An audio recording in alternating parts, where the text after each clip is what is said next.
Ես օրինակ այդ բանը ինձ զարմացրել է միշտ, ես տենց էլ չեմ կարողանում հասկանամ, դա որտեղից է ծագում եւ ինչից է գալիս։ Փոքր տղաներին հայհոյանք սովորացնելու մշակույթը։ Ասենք որ մեկ էլ տանը հյուրեր են հավաքում, ասենք բանը, միջոցը ոնց որ մարդիկ նորմալ նստած շփվում են, մեկ է արի, ասա դե բանին ինչ ես ասե, տատիկին ինչ ես ասե։ Ժողովուրդ կներեք, սա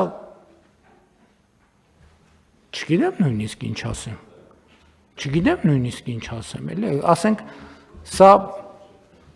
ես բարեբախտաբար կարգավիճակի բերումով ահագին երկար չեմ առնչում նման իրադրության հետ, որովհետև դե իմ մոտ տենց բաներ ենթադրում եմ վերջին տարիներին այդպիսի տեսարաններին ականատես չեմ ելնում, բայց եթե ինձ ասեք, որ հիմա էլ չկա տենց բան, ես կերջանկանամ, բայց ես ենթադրում եմ, որ դա ընդամենը նրանից է, որ ընդունված չի վարչապետի մոտ տենց տեսարանները ի ցույց դնել։ Չնայած եթե ընդունված չի, ուրեմն կան կալում, որ դա այդքան էլ տենց բան, լավ բան չի։